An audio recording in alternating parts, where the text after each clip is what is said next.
Okay, so today I want to tell you about 5 books that completely shattered my scientific, deterministic, non-mystic worldview. Okay, so most of my content is really aimed at people who already know that there's something more beyond what science can prove, and they're really just kind of looking for things that can help advance that their belief in that worldview. And one of the paradoxes of moving from a scientific worldview to an integral worldview is that you need to believe that the thing is there in order to be able to see it.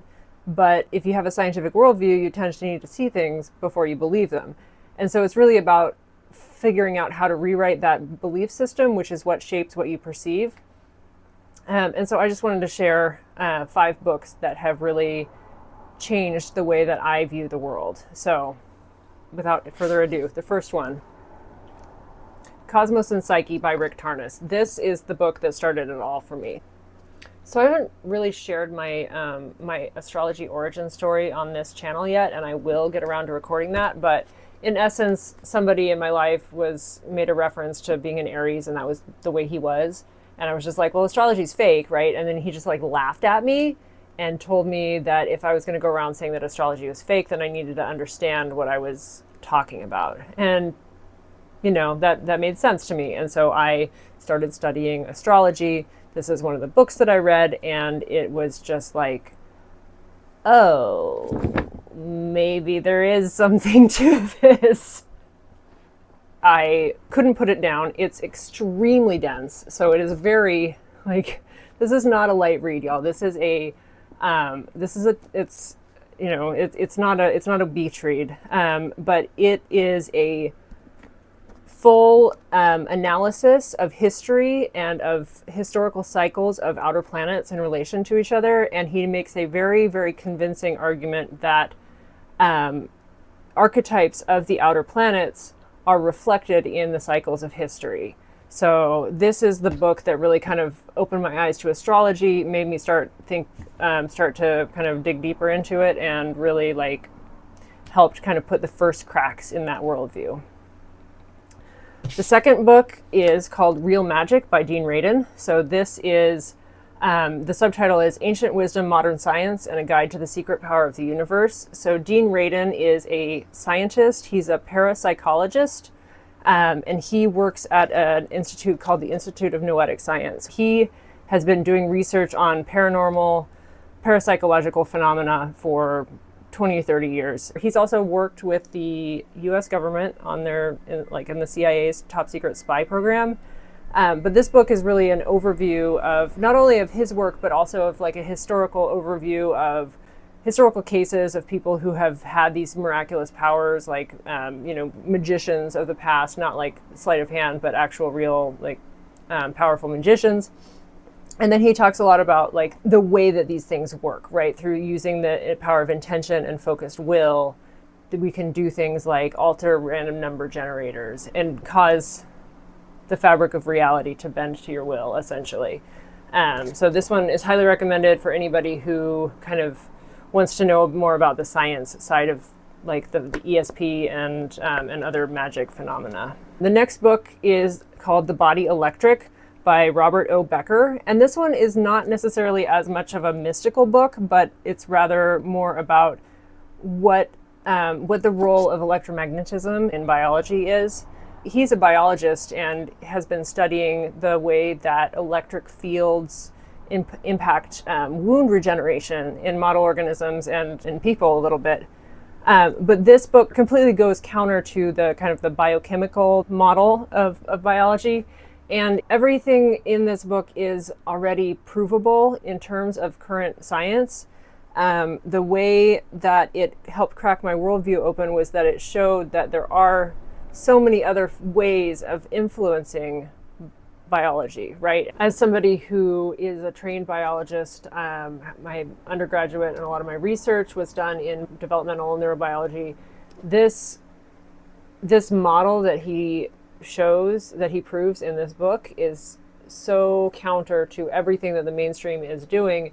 And it really just helped me kind of realize that mainstream science wants to pretend that it's objective and wants to pretend that it is considering all possibilities, But at the end of the day, mainstream research, especially in biology, is very, very shaped by the chemical model of life, which is driven by biotech and the drug industry. Also, it's going to really make you not want to use 5G.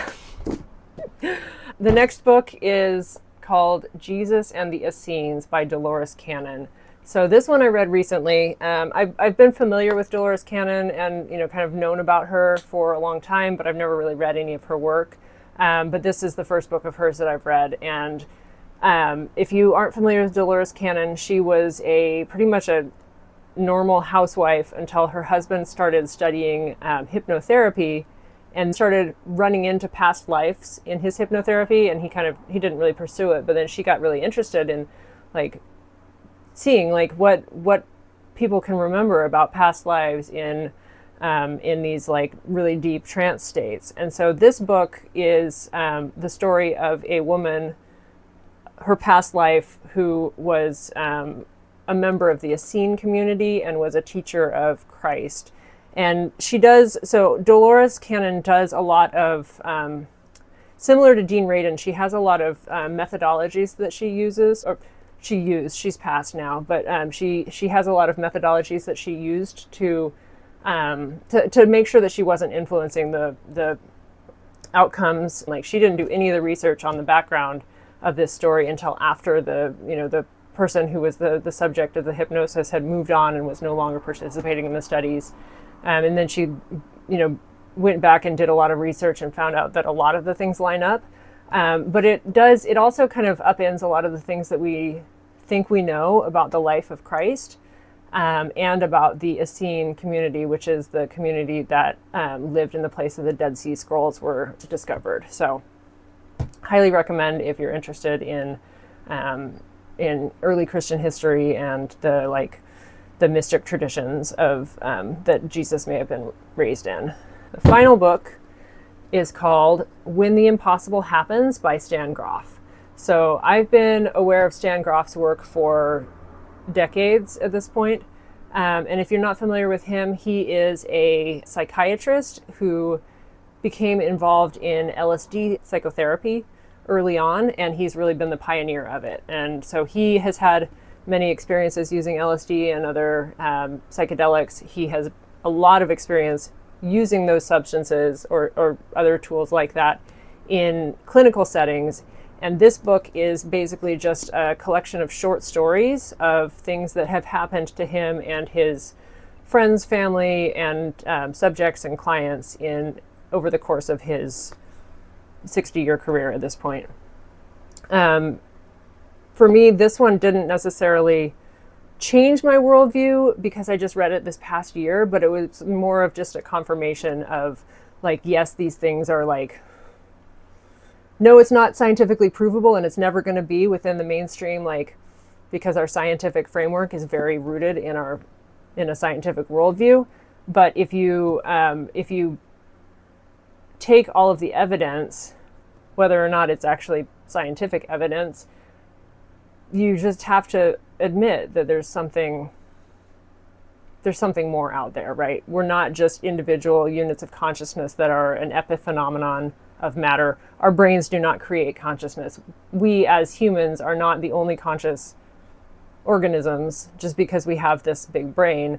Consciousness is fundamental. It's fundamental to life. It's fundamental to matter. So I highly recommend this book if you're looking for kind of an introduction to like what are some of the things that have happened to people. So there you have it. 5 books that cracked my scientific worldview wide open, made me realize that there is so much more to our life on this planet than you could ever possibly imagine. And if you've read any of these, or if you have another book that helped expand your viewpoint on the world, leave a comment and let me know what it was. If you enjoyed this video and you want to see more content like this, I would also love to hear from you. And if you're curious at going deeper of any of the stuff that I'm interested in, which is not just human design, check the links in the description below. Come join my free community, join my email list, and stay salty.